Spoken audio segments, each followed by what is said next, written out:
नमस्कार, सुरेखा रेसिपीमध्ये तुमचे खूप खूप स्वागत आहे। आज आपण उन्हाळा स्पेशल रेसिपी बनवणार आहोत।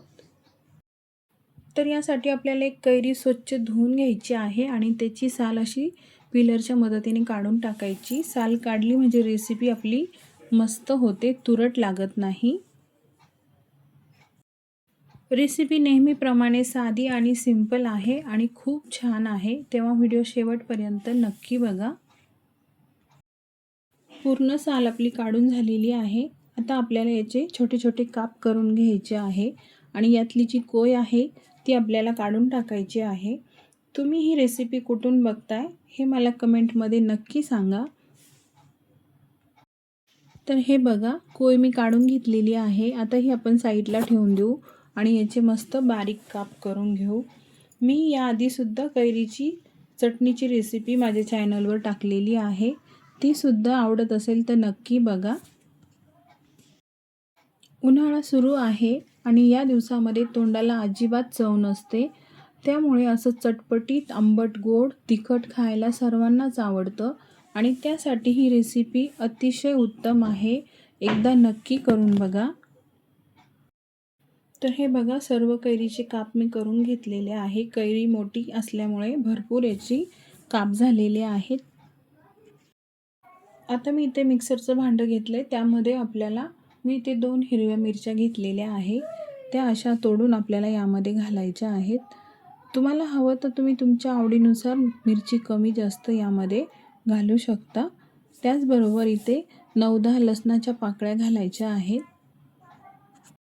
अर्धा चमचा आपल्याला यात जिरे घालायचे आहेत आणि 2 ते 3 मिरे घालायचे आहेत। सर्वांनाच आवडेल अशी ही रेसिपी आहे, तुम्ही एकदा नक्की ट्राय करा या पद्धतीने। आता आपण जे कैरीचे काप केलेले आहेत ते सर्व या मिक्सरच्या भांड्यामध्ये घालून घेऊ।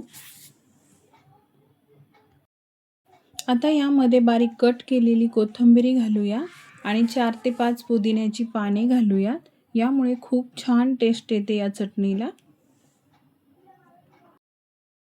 1 चमचा इतका गूळ घालणार आहे। गूळ सुद्धा तुम्ही तुमच्या आवडीनुसार कमी जास्त यामध्ये घालू शकता।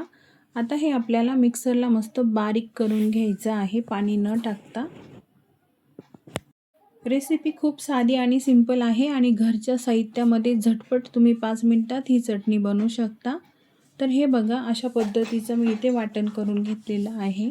आता गॅसवरती आपल्याला कढई ठेवायची आहे आणि त्यामध्ये तेल टाकायचं आहे। इथे मी 4 चमचे तेल टाकलेलं आहे या चटणीसाठी। तेल थोडं आपल्याला जास्त घालायचं। तेल चांगलं गरम झालं की यामध्ये अर्धा चमचा मोहरी घालूया। मोहरी चांगली तडतडली की अर्धा चमचा आपण जिरे घालूया। जिरे घातल्यावरती मस्त हे जिरे फुलू द्यायचे आहेत आपल्याला आणि नंतर यामध्ये आपल्याला 1 लाल मिरची अशी तुकडे केलेली 2 तुकडे करायचे आणि यामध्ये घालायचे आहे। हे चांगलं फ्राय झालं की यामध्ये मी 1 चमचा सफेद उडीद डाळ घेतलेली आहे, ती घालूया। 1 चमचा हरभरा डाळ घालूया आणि हे मस्त डाळ याच्यामध्ये फ्राय होऊन देऊया। 5-6 आपण यामध्ये कढीपत्त्याची पाने पण घालणार आहोत आणि मस्त हे छान परतून घ्यायचं आहे आपल्याला। थोडीशी कोथिंबीर घालूया। वाटण करताना पण आपण कोथिंबीर घातलेली आहे आणि मी परतताना पण थोडीशी घातली, याचा फ्लेवर या तेलामध्ये खूप छान उतरतो। 3 लवंगा पण मी यामध्ये घातलेल्या आहेत। पुन्हा सर्व चांगलं मिक्स करून घेऊया। कलरसाठी आपण इथे अर्धा चमचा मिरची पावडर, अर्धा चमचा हळद पावडर घालणार आहोत। तुम्ही याआधीच ही रेसिपी कधी बनवलेली आहे का हे पण मला कमेंटमध्ये नक्की सांगा। आता हे आपण पुन्हा सर्व चांगलं परतून घेतलेलं आहे। आता शेवटी आपल्याला यामध्ये बारीक केलेली कैरीची पेस्ट ती आपल्याला यामध्ये घालायची आहे आणि 2 ते 3 मिनिटं लो फ्लेमवरती मस्त ही यामध्ये परतून घ्यायची आहे। जास्त वेळ नाही लागत या चटणीला। ही चटणी तुम्ही एकदा बनवली की 8 दिवस सुद्धा टिकते, फक्त फ्रीजमध्ये व्यवस्थित ठेवायची आणि जेव्हा खायची तेव्हा ती ताटामध्ये घ्यायची। आता चवीनुसार आपण यामध्ये मीठ घालूया आणि चांगलं पुन्हा मिक्स करून घेऊया. मस्त तोंडाला चव आणणारी ही आपली आंबट गोड तिखट चटपटीत चटणी इथे तयार झालेली आहे. आता आपण गॅस बंद करणार आहोत. आता ही चटणी आपण बाउलमध्ये काढून घेऊया.